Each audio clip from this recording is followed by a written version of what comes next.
Hi, my name's Tom Limoncelli from Stack Overflow. A little more about myself. I've been a system administrator for much too long. And I've also been in a number of large companies. I was at Google for 7 years, Bell Labs for 7 years.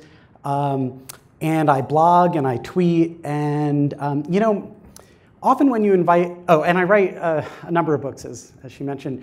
And you know, often when you invite an author to a conference, the talk that they give is just a thinly veiled sales pitch for their book. But I promise that it's not that kind of talk. If it were, I'd have a slide like this, and I'd wait until someone tweeted a picture of me with it. OK, maybe not. And I'd have a slide with a table of contents, and I'd explain how it's really 2 books in one, and how it's the first half is about building large systems, and the bottom half is about operating big systems. But it is not that kind of talk. This is really going to be a talk about the cloud.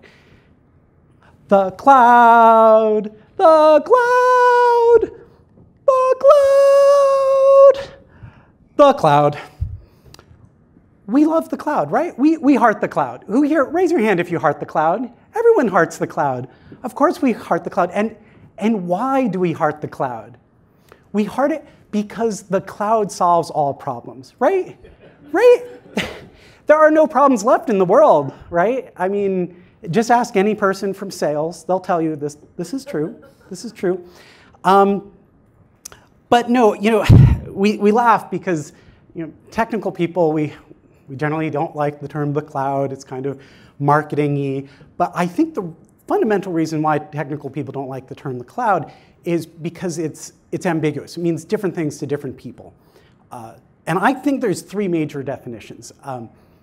Consumers think of the cloud as putting my stuff on someone else's computer, right? Like they say, you know, I have my music in the cloud, and therefore I can listen to my music collection no matter where I am, from different devices. To executives, the cloud generally means some kind of elastic computing. You know, I need 1,000 machines just for a 1-week, you know, advertising thing, and at the end of the week, I'm going to give them away. And that's really radical in itself. But to computer scientists, the cloud means distributed computing. Distributed computing is when we have a lot of computers, and we divide, or we have a large job that has to be done, and we divide that work among many computers. So a little computer history. You know, in the old days, computers were large. The important thing is, in the old days, computers were something you had to go to, right? You went to the computer, you did your work, and you took your results away. And even when they got smaller, it was still very much like that until networks were invented. And networks begat client-server computing. And client-server computing was awesome because you could have these cheap clients and a big server serving lots of people, and you had economies of scale and stuff. And it was so successful, we started getting bigger and bigger servers because we wanted to put, you know, not 100 email users on a server, but 1,000 or 10,000, and or databases, et cetera, et cetera. But that had its limits. The servers couldn't get as big as we wanted. And in the late 90s, the concept of distributed computing became more popular. I mean, that's where it started in research and then trickled down to other things. The basic concept is we're going to take lots of computers, distribute a large job, you know, split a large job over many computers. And to do that, the computer science wasn't ready. We didn't have a way of coordinating such work. And coordinating either in like a conductor, orchestrating everything, or decentralized control, these things had to be developed. And as a result, we have these genomic systems, breakthroughs in genomics, because we have hundreds of computers, each taking a chunk of DNA information, processing it, and rolling up that information.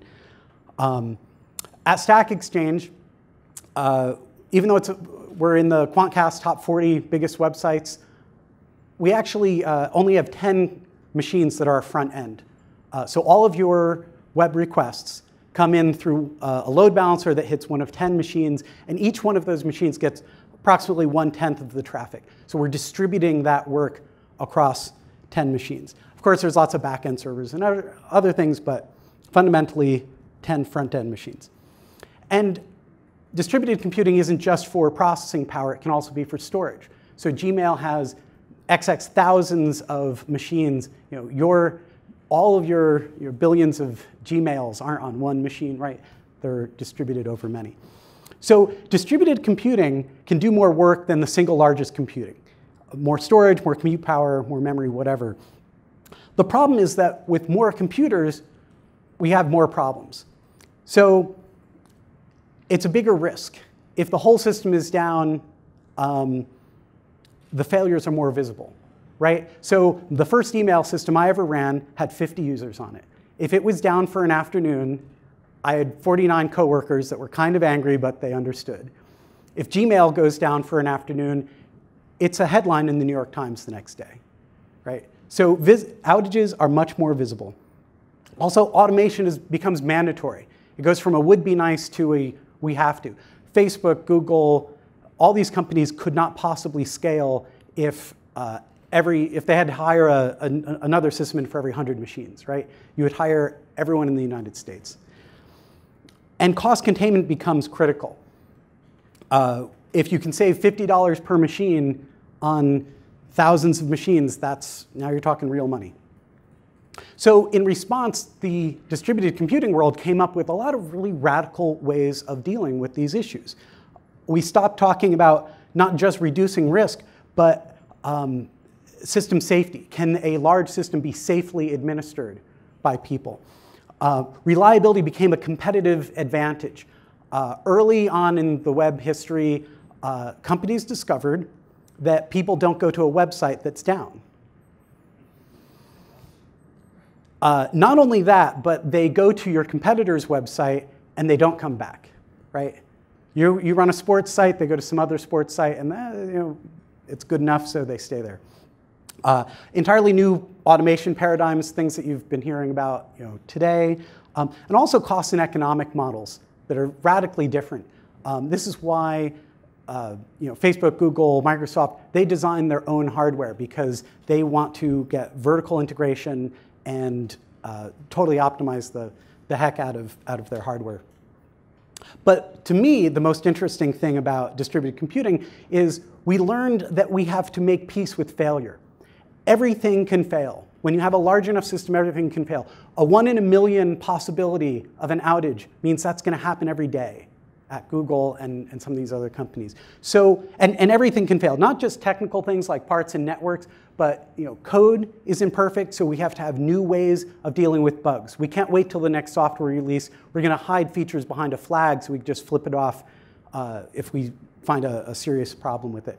And people are imperfect. We need better ways of dealing with people. In other words, we need to learn how to fail better. So while distributed computing is about just incredible new services and applications and new possibilities, to me, as an operations person, it's all about learning to fail better. So the book is like 600 pages. I can't do a summary, but I'm going to focus on 3 particular ways that we can fail better. Now, by the way, these are not, so we're going to talk about using cheaper, less reliable hardware. If a process or procedure is risky, do it a lot, and don't punish people for outages.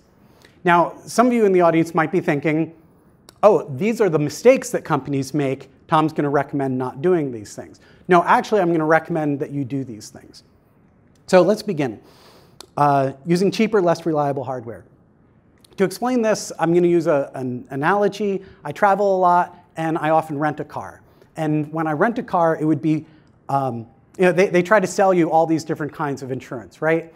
But it would be fiscally irresponsible for me to buy all 4 kinds of rental insurance, especially since my auto insurance, my personal auto insurance, covers any rental car that I get, plus my homeowner's insurance covers any rental car that I get.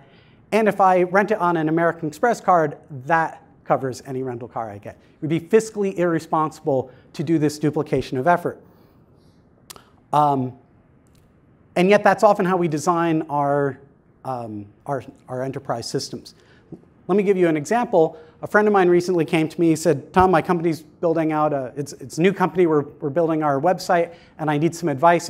He showed me his design for their new website, and he wanted some feedback. And he said, so first, we're going to start with a high-end server. We're going to have all the storage on RAID. We're We're going to get dual power supplies, so either power supply can die and it keeps running. We're going to put it on a UPS. And we're going to buy the gold maintenance package. 4-hour response time, baby. And that's not good enough. We're actually going to put that behind a load balancer and buy 5 of them, so any one of these can die at any time. Oh, and you know, our current software doesn't work in this kind of arrangement, so we have to invest in writing code to make it work in a distributed environment. And one more thing. Yeah, we're going to buy a second load balancer so there's no single point of failure. Okay? So in other words, their plan was to spend money at every level, right? Now, what we learned in distributed computing is to gain reliability through software when possible instead of hardware. It's less expensive because if you're rolling out, if you have a hardware device that's going to add $1,000 to each machine, if you're buying 1 million of those machines, that's a lot of money. But if you can do your resiliency in software, you've paid to write that code once, you can now distribute it to as many machines as you want. It's also a lot cheaper. When you're scaling at cloud scale, a lot of these different techniques become really more cost effective at large scale. So for example, here we have a load balancer with 2 machines. You need to run each machine at less than 50% utilization, because if one of those machines dies, there has to be enough room on the other one to take up the slack. But if you have 10 machines, you only need 10% overhead, because if one of those machines dies, taking up the slack is going to be spread over those 9 machines. So this is why, for example, Dropbox can offer your home directory storage for free or more cost effectively than a lot of enterprises can provide it for themselves. So the right amount of resiliency is good, but too much is a waste. And in distributed computing, we learned we need to gather those metrics so that we know, so that we can accurately do this and not be wasting money. And load balancing is just one of the ways of achieving this kind of resiliency. When I was at Google, and Google doesn't do this anymore, but it was, and I wasn't directly involved in the project, but they had a project that involved, they needed massive amounts of RAM. And RAM with ECC error correction, the chance of an error is like 1 in 10 trillion or something, but they were buying enough RAM that they were seeing these errors a lot. And so they found a way of doing, detecting RAM errors in software and working around the problem. Awesome.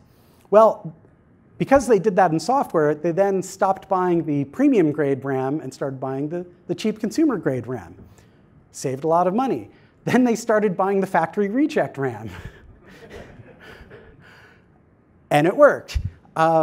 When their competition realized that they needed to compete with Google on speed, this was something that accelerated web searches, they also started putting their databases in RAM, but they hadn't done the homework to produce the software resiliency. So they were buying their RAM at the premium price, not the factory reject price, which was pennies on the dollar. OK, so point 1, have I convinced you to use cheaper, less reliable hardware? Yes. Yes, awesome. OK. This next one, a little more controversial. If a process or procedure is risky, I want to encourage you to do it a lot.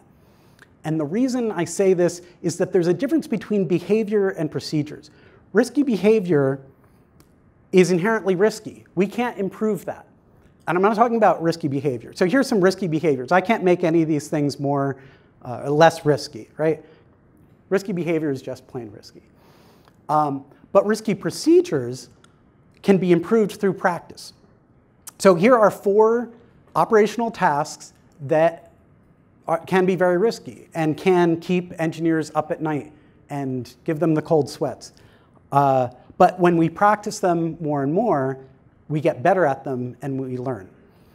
So a little story from the company I work at, Stack Overflow. We basically run the company out of a data center in New York, where we're based.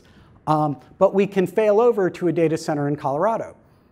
So when I joined the company, I said, awesome, I want to learn the failover process. Let's do it sometime. And they said, well, Colorado is really not in the state that we can do a failover right now. I said, well, that's like 100% risky, right? So a couple months later, some projects were done. We were ready to do the failover, and the engineers were saying, this should be no problem. This should take about an hour. Well, the first time we did the failover, when I was, after I joined, it took 10 hours that first time we were there. It required hands-on from 3 different teams, the ops team and 2 different development teams. During those 10 hours, we filed more than 30 bugs related. Some were simple, like fix this documentation. There's a missing comma here. Some were like, we need to develop this whole big subsystem. We also learned that the process can't be done if Nick was on vacation. Nick was our single point of failure. That's a risk. So did we say, oh, this is a risky procedure, we should try to never do it? No, we said this is a risky procedure, we need to do this a lot. So every couple months, we had a fire drill day. It was on a Saturday. And as I said, so the first time it took, we had 30 bugs, 10 hours. The next time took 5 hours. We got it in half the time. But still 20 bugs were filed. The next time we did it in 2 hours. And our most recent attempt, we were able to do it in only 1 hour. I hope a year from now I'm able to say that we can do it in 1 minute, or, well, I'd like to say we do it in 0 minutes. It's just automatic, and no one even gets woken up. But that's more like a 5-year project, but that's internal. So why is this good? Because every drill surfaces various areas of improvement. And engineers are motivated to fix things when they know they're broken. A third of those bugs were fixed during those 10 hours, especially since a lot of those 10 hours were sitting around waiting, and we had plenty of time to fix some of those bugs. But also, each member of the team gained experience doing the process. So now everyone on the team has done the process. We just hired 2 new people, and I can't wait for to see the look on their face when they are told they're the next person to do the failover. Also, because of the small batches principle, we change the infrastructure and code very frequently. And so if the number of changes between failovers relates to how risky the process is. If we do this failover once a year, there might be 10,000 changes to the infrastructure, any one of which could make the failover fail. But if we're doing this more often, there's a smaller batch of changes for each change. And this holds true for software upgrades in general. Remember, so Microsoft is much better now, but remember back in the day, Microsoft shipped Microsoft Office releases every 3 years, right? So talk about risk.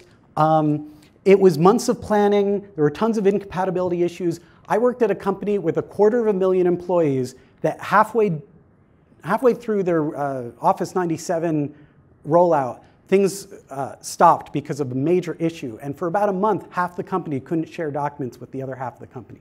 It's crazy. Distributed computing can't do that.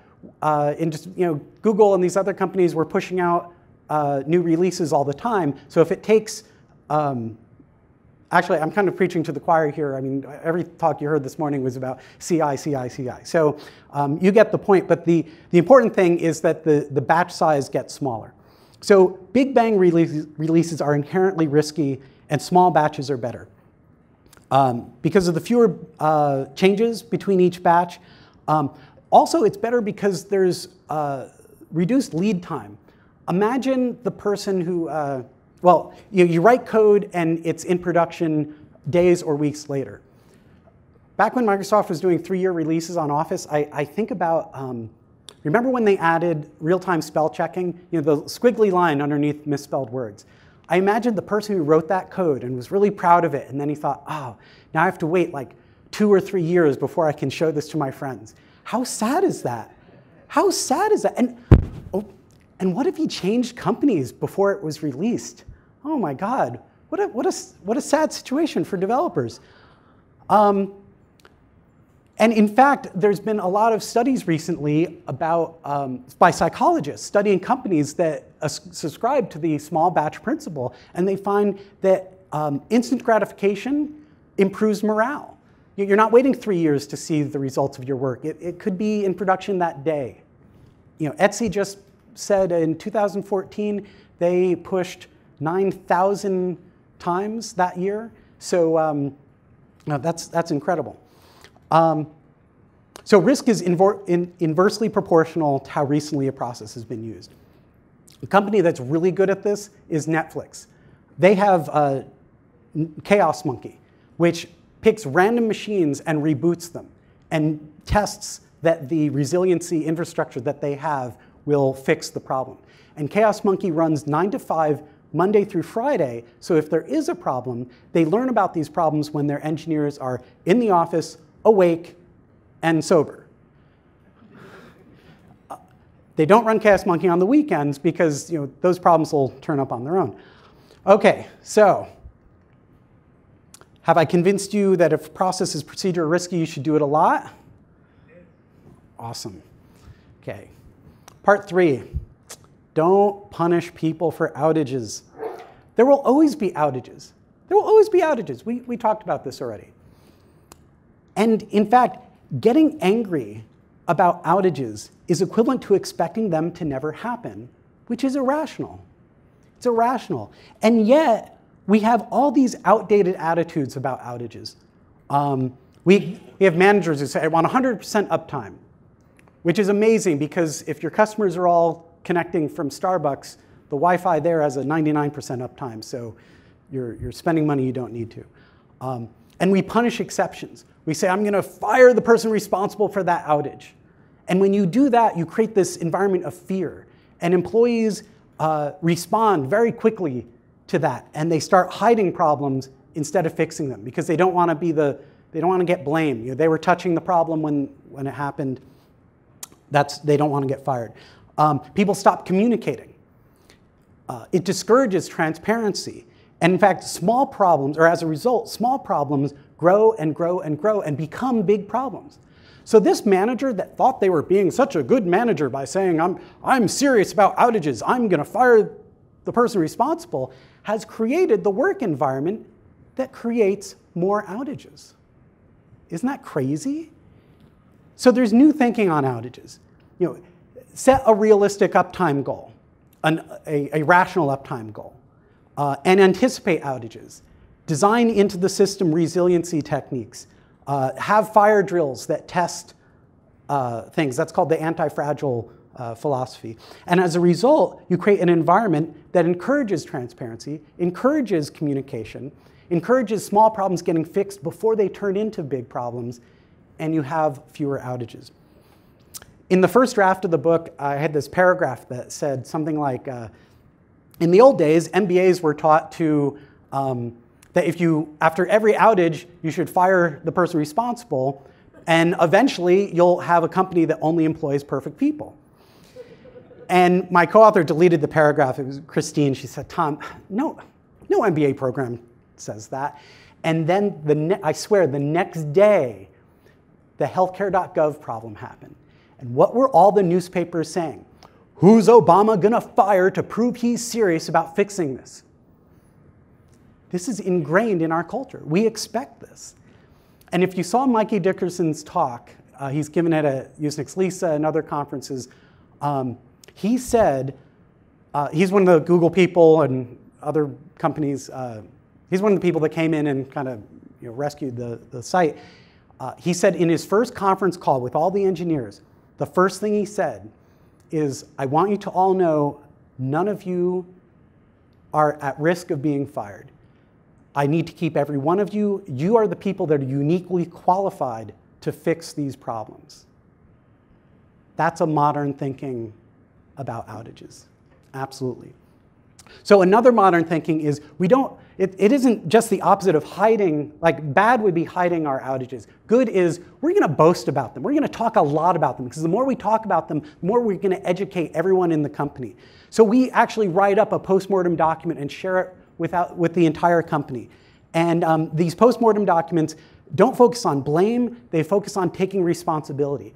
At Google, if you caused an outage, not caused, but if there was an outage, because there is no one single cause, but if you're involved in an outage, there's no punishment. In fact, the only punishment is you might be the person that has to, it's not even called punishment. You take the responsibility to write a presentation about what we learned from that outage, and you give that presentation to all the other SRE teams. So every outage makes Google smarter. Isn't that crazy? That's radical. There's a new book out. I've read a draft. The official one comes out on November 1st. Dave has been teaching postmortem writing for years. He is brilliant. If you read this book, get this book and read it right now. Pre-order it while I'm giving this talk. And read it because a year from now, everyone else is going to be talking about this book, and you'll be like, yeah, I read that back when Limoncelli recommended it to me last fall. So totally recommend this book, Beyond Blame.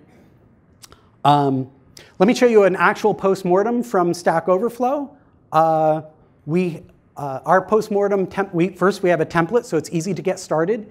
Has a summary chart. The background section at the bottom of this slide basically gives enough terminology and background so that anyone in the company will understand the rest of the postmortem, because this does get sent out to the whole company.